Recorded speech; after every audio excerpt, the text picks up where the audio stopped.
Okay, so when you picture an ancient Egyptian pharaoh, whose name pops into your head? For a lot of us, it's got to be Ramesses II, a ruler so dominant, so famous, that history gave him the nickname the Great.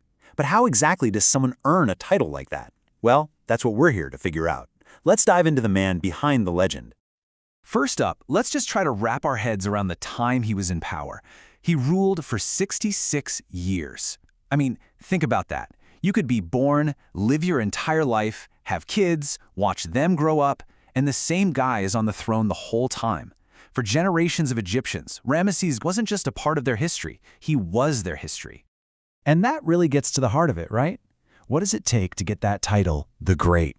Is it about winning battles, being a brilliant diplomat?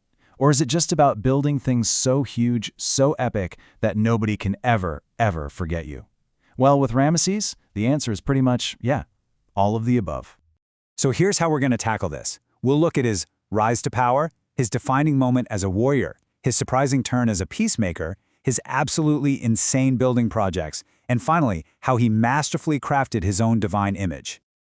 All right, first up, Ramesses the Great Pharaoh. His journey from prince to a guy who saw himself as a living god. See, Ramesses didn't just stumble into the job. He was groomed for this, like, from day one. His whole early life was basically a training montage for becoming pharaoh. He was the son of Seti I, and he was made prince regent when he was just a teenager. And this wasn't some cushy title, you know? It was a hands-on apprenticeship. He was right there with his dad on military campaigns, learning the ropes of statecraft. So by the time he took the throne, he was ready to go. And boy, did he make his mark fast. His entire reign really would be shaped by one single epic military clash, the Battle of Kadesh. This is where we see Ramesses the warrior put to the ultimate test. Okay, so the Battle of Kadesh, you've got to understand, this was like the Super Bowl of the ancient world. You had the two superpowers of the day, the Egyptian Empire under Ramesses and the Hittite Empire just going at it. And the reason we know so much about it? Well, that's because Ramesses made sure we would. He plastered the story everywhere he could.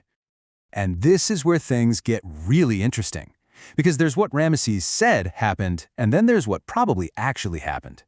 The official story, the one carved on temple walls, shows Ramesses as this action hero who personally saved the day. The reality, according to most historians, it was a bloody, messy stalemate. Nobody really won.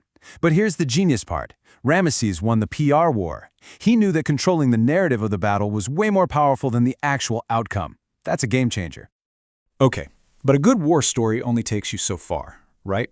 After years of tension with the Hittites, Ramesses did something totally unexpected. He pivoted from warrior king to diplomat. So get this, around 1258 BCE, these two massive rival empires signed the world's very first recorded international peace treaty. That's huge. It wasn't just a ceasefire, it was a full-on alliance. A copy of it is actually on display at the UN headquarters today. This is incredible. The same guy who painted himself as the ultimate warrior was also pioneering international peace. And this wasn't just a piece of paper. This treaty brought decades of peace and stability. It opened up trade, and to seal the deal, Ramesses even married a Hittite princess. And all that peace meant he could redirect Egypt's massive resources toward his real passion. If the Battle of Kadesh defined his image, then stone was how he was going to make it permanent. This brings us to Ramesses the Master Builder.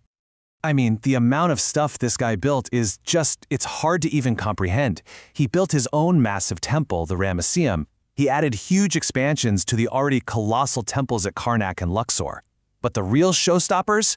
You have to look at the temples he carved out of a literal mountain at Abu Simbel. So why build all this? The motivation was simple, and it was brilliant. It was about making himself so physically present in the landscape that he could never, ever be erased. Every single statue was a message to the future saying, I was here. So just how big are we talking? Well, take a look at this number. 20 meters. That's how tall each of the 4 statues of him are at Abu Simbel. But what does 20 meters even look like? It's the height of a 6-story building. And he didn't just build one, he had 4 of them carved out of a solid rock cliff. That's not just building something, that's a statement, an unbelievable statement of power. So, you take the war stories, the peace treaty, the insane building projects, and you put it all together. What do you get? You get a carefully crafted image of an immortal God King. Honestly, Ramesses might have been the greatest marketing genius in history. He put his name and face on everything. He didn't just build his own stuff. He'd walk up to statues of other pharaohs, have their names chiseled off, and carve his own on top. It was a total brand takeover of Egypt. And this larger-than-life image extended to his personal life too. Get this, he supposedly fathered more than 100 kids. I mean, he wasn't just the symbolic father of the nation, he was literally populating it. But you know, for all this epic ego and massive scale, you still find these little human moments. This beautiful line was inscribed in the temple he built for his favorite queen, Nefertari, the one for whom the sun shines.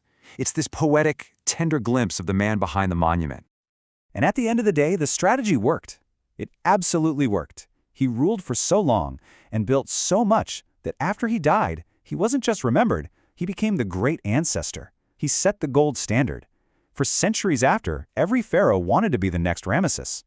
Which leaves us with one big question, doesn't it? So, who was Ramesses the Great? Was he a true god on earth, a ruler of unparalleled skill, or was he maybe the most brilliant propagandist who ever lived, a guy who knew that if you tell a story big enough and carve it into a mountain, it becomes the truth? Maybe the real secret is, to truly become the great, you kind of have to be both.